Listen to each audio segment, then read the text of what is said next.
अच्छा, अब ये केस क्या है कि पार्टनरशिप बंद हो रही है और ये कंपनी इसको खरीद रही है और पार्टनर्स इसमें कुछ शेयर्स वगैरह भी एक्वायर कर रहे हैं। Is that right? इसे कहते हैं सोल्ड एंड एक्वायर्ड शेयर्स वाला केस। पार्टनरशिप बंद हो रही है, डिसॉल्व हो रही है और ये पार्टनरशिप कुछ शेयर्स, कुछ इस कंपनी में, जो कंपनी उसको खरीद रही है उसमें वो शेयर्स खरीदती है। यानी ये फॉर एग्जाम्पल अगर मैं अपना बिजनेस किसी और को बेच रहा हूँ तो मैं बेच रहा हूँ और उसकी कंपनी में भी मैं कुछ शेयर जो है वो एक्वायर कर रहा हूँ। ये वो वाला केस है, ठीक है। तो इसमें आप सबसे पहले एक काम ये करिएगा, आप परचेज कंसिडरेशन निकाल लीजिएगा सबसे पहले, क्योंकि फिर वो मुझे आगे उसमें काम आता है। परचेज कंसिडरेशन है कितनी? 4500। सेटिल किस तरह हो रही है? कह रहे हैं कि बैंक को receive sufficient 4% interest on debenture to ensure that he continue to receive the same amount of interest।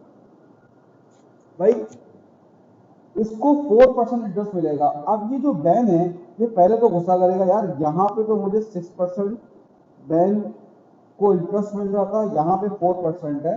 लेकिन उसने बाद में जो बात लिखी है इसको सुन के बैंक जो है वो खुश हो जाएगा। उसने कहा अमाउंट तुम्हारी सेम होगी। जैसे उसने कहा तुम्हें 600 पे कितना परसेंट मिलता था? 6%। कितना हो जाएगा ये? 36। Is that right? इसने कहा ये जो लोन है एक्स, इसमें तुम्हें कितना मिलेगा अमाउंट? 4% इंटरेस्ट मिलेगा, लेकिन वो अमाउंट वही होगी जो तुम पहले ले रहे थे इंटरेस्ट की, और वो कितनी है? 36। तो जब आप 36 को डिवाइड कर देंगे, ये मैं करके बता रहा हूं आपको,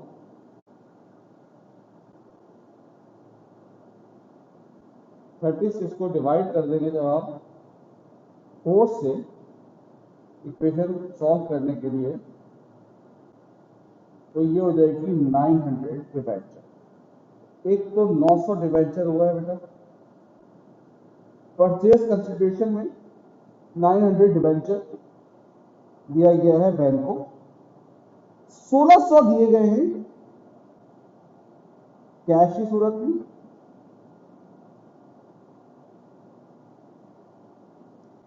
और जो बाकी है बैलेंस, बैलेंस मेरे में निकाल लूं कितना है?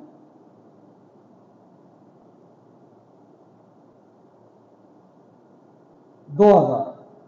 2000 जो है वो सेटल हो रहा है ऑर्डिनरी शेयर्स में, settle ordinary at a premium of 1.5। Par value है 1, प्रीमियम है 1.5, तो इश्यू प्राइस क्या होगी? 2.5। इसका मतलब है 2000 को जब मैं डिवाइड कर दूंगा 2.5 से, तो नंबर ऑफ शेयर्स आ जाएंगे जो कि आ रहे हैं 800। तो शेयर्स जो है वो कितने? 800। और प्रीमियम कितना है भाई? 800 इंटू 1.5, ये इस तरह से होगा 1200। ये परचेज कंसिडरेशन यहाँ पे सेटल हो गई है। 4500 की पार्टनरशिप खरीदी गई है। किस तरह से खरीदी गई है? हमने 900 का डिबेंचर दिया है किसको? बैंक को, जिसपे उसको हर साल 4% का इंटरेस्ट मिलेगा। दूसरा क्या है भाई? बैंक से पैसे दिए हम लोगों ने 1600, और बाकी के शेयर्स दिए हैं दोनों पार्टनर्स को। ठीक है भाई? ठीक है भाई। अब जो है वो बिजनेस जो है वो डिसॉल्व हुआ है, पार्टनरशिप डिसॉल्व हुई है, तो उसका क्या बनेगा? डिस्ट्रीब्यूशन अकाउंट बनेगा। ठीक है। अब सबसे पहले नॉन करेंट एसेट, अब देखो बच्चा इसमें पहली चीज कंफ्यूज होता है। वो कहता है सर जब हम रिवैल्यू अमाउंट होती है तो हम तो रिवैल्यू अमाउंट लेते हैं, बराबर यही बोलता है, बच्चा नहीं बोलता। तो लैंड मुझे ये देना चाहिए। चिंतनाथ मैं से एक बात कहता हूँ बेटा, अगर एक चीज यहाँ पे 200 की लिखी हुई है, ये चीज कब खत्म होगी? जब मैं यहां पर उसको 200 लिखूंगा तो अकाउंट क्या हो जाएगा? क्लोज हो जाएगा। जब लैंड में यहां पर 2000 लिखा हुआ है, तो अगर मैं यहां पर 2000 नहीं लिखूंगा तो वो कैसे खत्म होगा? वो खत्म ही नहीं हो सकता। इसीलिए यहां पर आप जब रिजॉल्व करेंगे तो लैंड 2000, इक्विपमेंट 1000, इन्वेंट्री अब ये वही डिसॉल्व करेंगे जिस तरह से हम करते आ रहे 600 ट्रेड रिसीवेबल, उसमें कोई फर्क आया कि नहीं, ट्रेड रिसीवेबल 500, ट्रेड पेएबल 800, ठीक है ना। अब यहाँ पर डायरेक्ट आ जाएगी परचेज कंसिडरेशन, वरना बोलो ना इतने का ये चीज इतने की ये चीज बेची, इस तरह से बेची, अब डायरेक्ट परचेज कंसिडरेशन आ जाएगी 4500। तो इस लिहाज से गेन आ रहा है 1200 का, ये बी में और के में, कैपिटल में बढ़ जाएगा, जो इनका रेशियो है ये रेशियो 2:3, 800 और 400, ठीक है भाई। इसी तरह देखिए शेयर्स कितने के थे, ये देखिए ये रहे शेयर्स 2000 के, उसलिए ये देखें ना 800 शेयर के थे और 1200 जो है वो प्रीमियम का। अब हम करेंगे उसकी कैपिटल का अकाउंट, कैपिटल रिजॉल्व करते हैं, पार्टनर कैपिटल बी के बी के। अब ये देखिए भाई कैपिटल का ओपनिंग बैलेंस लिखा हुआ है, ऐसे कितना लिखा हुआ है 2000, 1800, करंट अकाउंट नहीं दिया हुआ, रिवैल्यूएशन गेन कितना आ रहा है, अभी हम लोगों ने निकाला है 800, 400, फिर ये इसका लोन जो है 600, ठीक है ना। यहाँ से तो वो हटेगा ना, लोन जो लेके जाएगा सारा। अच्छा, अब आप ये देखो कि यहाँ पर नॉर्मली हम लोग क्या करते थे, यहाँ पर लिखते थे कैश और वो अमाउंट बता देते थे जो इनको रिटायरमेंट में मिली है। एक तरह से इस चीज से अकाउंट क्लोज हो जाता था। अगर आपको याद हो डिस्ट्रीब्यूशन का अकाउंट, आप इसके कंटेंट में भी देख सकते हैं। आप क्या लिखते थे, यहाँ पर इतना पैसा मिल गया और उसने अपने बिजनेस को क्या कर दिया, खत्म कर दिया, यही होता था। अब यहाँ पर पैसे के अलावा उसको क्या मिल रहे हैं, शेयर्स मिल रहे हैं, डिबेंचर मिल रहे हैं। क्या कहा था मैंने, कौन सा केस है कि ये अपना बिजनेस बंद कर रहे हैं और दूसरी कंपनी में अपना शेयर्स दे रहे हैं। तो ये बिजनेस बंद हो रहा है और दूसरी कंपनी में इतने शेयर्स देकर ये बंद कर रहे हैं। बात समझ में आई। अब यहां पर उसने क्या बोला हुआ है, उसने ये बोला हुआ है कि shares were distributed in their capital ratio.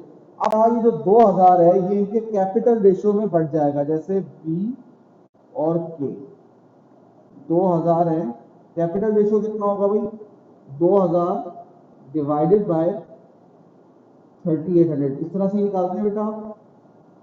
तो इसके पास आ जाएगा 1053 शेयर्स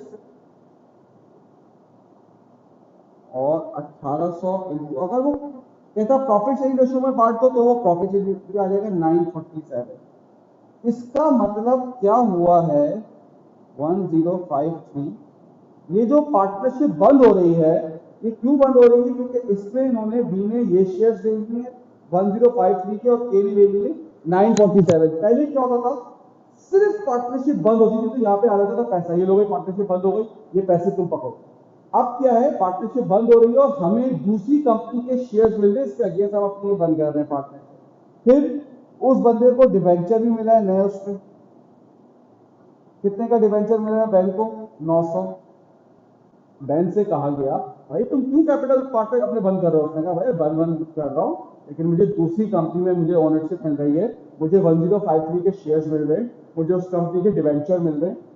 बात समझ में आई। अब उसने क्या बोला है, द बैलेंस, सॉरी ये वाला नहीं, remaining balances on the capital account were settled in cash. अब जो रह जाएगा वो सेटल्ड इन कैश होगा। अब देखिए कितना रह गया, ये 1447 कैश या बैंक और 1253। इसका मतलब क्या है, इनको रिटायर होने, ये पार्टनरशिप बंद होने में पैसा कितना मिल रहा है 144। नॉर्मली यहाँ पर सिर्फ पैसा होता था, क्योंकि पार्टनरशिप बंद होके उनको पैसा मिल जाता था। अब यहाँ पे पार्टनरशिप बंद भी होगी और दूसरे उसमें कन्वर्ट, मतलब दूसरे उसमें आप शेयर्स भी ले रहे हो, तभी ये दोनों चीजें भी आपके पास आ गई है, ठीक है ना। तो ये लोग ये चीज लेकर अपना हिस्सा जो है वो पार्टनरशिप का हिस्सा जो है वो बंद कर। बात समझ में आई। ये अच्छा भाई, अब आएगी बैलेंस शीट। जब बैलेंस शीट आएगी तो जाहिर सी बात है गुडविल भी आएगी, क्योंकि जब आप चलता हुआ बिजनेस खरीदोगे तो जाहिर सी बात है आप नॉर्मल से ज्यादा पैसे लेके खरीदोगे, मतलब वो नॉर्मल से ज्यादा पैसे लेके बेचेंगे, क्योंकि चलता हुआ बिजनेस जो है वो नॉर्मल वैल्यू से ज्यादा होता है। तो जो आप एक्स्ट्रा पैसे दे रहे हो वो किस नाम के दे रहे हो? गुडविल के नाम के दे रहे हो। तो अब पहले यहाँ पर आप निकाल लेते हैं उसकी गुडविल। चले भाई, गुडविल कैसे निकलते हैं? नेट एसेट, नेट एसेट अब लैंड, अब रिवैल्यूड अमाउंट होती है 3000, इक्विपमेंट पुराना वाला, स्टॉक ऊपर 600, यानी कि जाहिर सी बात है ये बिजनेस ने, कंपनी ने इसको परचेज कर लिया ना, तो उसकी अब गुडविल कैलकुलेट करते हैं। Trade receivable 500 less trade payable 800, तो नेट एसेट्स कितने आ गए? 4100। परचेज कंज्यूमर कितने की थी? 4500 की थी। तो इसका मतलब है 400 किस नाम की दी हमने? गुडविल के नाम पे दी। अब कंपनी के पास जब परचेज इसने किया है तो गुडविल भी आ गई। चले भाई, अब non current asset tangible, tangible में अब बैलेंस शीट बन जाएगी। लैंड कितना है? लैंड 5000, अब मिला के लिख देंगे आप, और 3000 रिवैल्यूड अमाउंट 8000। इक्विपमेंट दोनों का मिला के लिख देंगे भाई 2000, कोई रिवैल्यू नहीं हो रहा, वो 1000। फिर इनटेंजिबल आ जाएगा गुडविल 400। फिर आएगा current asset, closing stock 1400, 600, trade receivable 4000 plus 500, bank 3000 minus 1600, ये 1600 बिजनेस के बैंक अकाउंट में डाल देते हैं, तो ये टोटल आ जाएगा 191।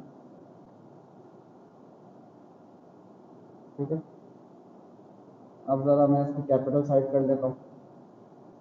शेयर कैपिटल था कितना इसका? 8000। मजीद हमने कितने शेयर इश्यू किए थे? 800। ये शुरू में देखें